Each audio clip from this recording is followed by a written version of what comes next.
আলাইকুম। আমি ডাক্তার জাফরুল হক, উত্তর যাত্রাবাড়ি 4 নম্বর গেট, ঢাকা থেকে। আমার কাছে একজন বেশ মুরব্বী পেশেন্ট, যার নাম হলো মনোয়ারা বেগম। বয়স হলো 78 বছর। যিনি থাইরয়েডে আক্রান্ত ছিল, থাইরয়েড ট্যাবলেট খাইতেন এবং ওনার ভার্টিগো ছিল। ভার্টিগোর কারণে, ভার্টিগো মিন্স মাথা ব্যথা ছিল, ওই মাথা ঘোরানি ছিল। মাথা ঘোরানোর জন্য উনি নিউরো ডাক্তারের কাছে নিউরো ওষুধ দীর্ঘদিন খেয়েছেন। হ্যাঁ, তো নিউরো ওইটা খাওয়ার পর ভালো ছিল, যখন ছেড়ে দিলে আবার মাথা ঘোরা শুরু হয়। তো আমার এখানে যখন উনি আসে, তখন ওনার মাথা ঘোরা ছিল। উনি আসে হলো 2-6।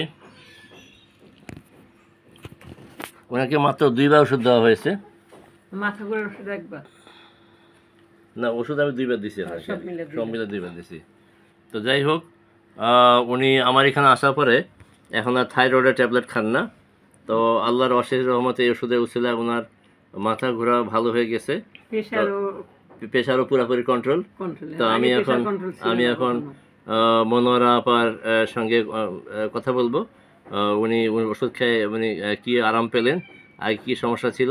হ্যাঁ, মনোয়ারা আপা বলেন আপনি আপনার সম্বন্ধে, আপনার নাম বলেন। আমার প্রথম আমি ঠান্ডার জন্য আসি। পরিচয় দেন, নাম দেন। আমার নাম মনোয়ারা বেগম। আমার বয়স 78 বছর। আর প্রথম ঠান্ডার জন্য আসি। এলোপ্যাথি খেয়ে ভালো হচ্ছিলাম না। পরে আমার ঠিকানা কেমনে বলেন সেটা বলবেন। ওই এই পাশে একজন আটরশির মুরিদ, জাকের বোন ছিল, আমি আটরশির মুরিদ। আচ্ছা, ওনার কাছে শুই না আমি আসি। আইসা পরে আমি ওই ঠান্ডার জন্য ওষুধ খাই, এলোপ্যাথি ভালো হয় না। খাওয়ার পরে আমার একদম ভালো হয়ে গেছে, আমার এখন নাকে একটু পানিও পড়ে না। তারপরে আমার থাই রোগের জন্য বললাম, মাথা ঘুরায় সেইটা বললাম। বলার পরে আমি নিউরো সায়েন্সে ওষুধ খাইছি। 9 মাস খাওয়ার পরে একটু ভালো হয়েছিলাম। ভালো হয়ে পরে আবার 8-9 মাস পরে আবার শুরু হয়েছে। পরে আমি ওনার কাছে বললাম, বলার পরে যে একবার ওষুধ খাইছি, আমার আমার এখানে প্রেশার ওষুধ খাই নাই, কিন্তু প্রেশারও এখন নর্মাল। আমার প্রেশার তো সবসময় হাই থাকতো, কোনো সময় কমতো না, 250 প্রেশার থাকতো। মানে প্রেশার ওষুধ খাওয়ার পরও প্রেশার কমতো না।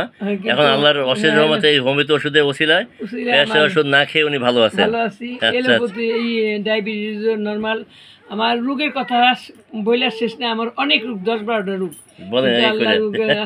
আমার ওই যে কোমরে ক্ষয়, 2 গিরু ক্ষয়, পাকনা ক্ষয়, তারপরে হাঁটু ক্ষয়, বিভিন্ন ক্ষয়, কিন্তু ওগুলিও আল্লাহর মতো কমে আসছে।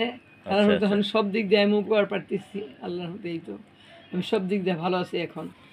এবং আপনি খুশি হয়ে আমাদের জন্য উনি কিছু টাকা পয়সা তেমন নেয় না, খাবার নিয়ে আসছে। দেখাও ওটা, ওই যে উনি মনের খুশিতে আমাদের জন্য খাবার নিয়ে আসছে কিছু। সেই খাবারটা দেখায় আসলে একটা মানুষ যখন একটা মানে উপকার পায়, তখন সে মন থেকে ডাক্তার সাহেবের জন্য কি করবে না করবে। অনেক রোগী দেখা যায় যে গ্রাম থেকে কেউ দুধ নিয়ে আসে, কেউ বাড়ির মুরগির ডিম নিয়ে আসে, কেউ গাছের বেগুন নিয়ে আসে। তো এগুলো তো আর কখনো ভিডিও দেখানো হয় নাই। তো আজকে উনি দেখি যে একটা প্যাকেটের মধ্যে থেকে আমাকে বের করে দিল। আমি কী জিনিস, এটা বোতল নাকি? বলছে না, এটা আমি আপনার জন্য নিয়ে আসছি। উনি কত মুরব্বী বয়সের মানুষ, উনি নিজেই হাতে তৈরি করেছেন। এজন্য আমি খুব খুশি যে আল্লাহ তাকে ভালো করেছে এবং সে মনের খুশিতে এই খাবারগুলো নিয়ে আসছে। তো আল্লাহ তাকে আরও সুস্থতা দান করুক। ওনার বয়স এখন 78 বছর। যতদিন হায়াত থাকে উনি যেন সুস্থভাবে সেই মতো নামাজ বন্দেগী করে যেতে পারেন, এই দোয়া সবার কাছে কামনা করছি। তো যাই হোক, আমি আর বক্তব্য না বাড়িয়ে সবার কাছে সমস্ত অসুস্থ রোগীদের জন্য সুস্থতা কামনা করছি পরম করুণাময় আল্লাহর কাছে, এবং আমার জন্য সুস্থতা কামনা করে আমি এখানে শেষ করছি। আসসালামু আলাইকুম ওয়া রাহমাতুল্লাহি ওয়া বারাকাতুহু।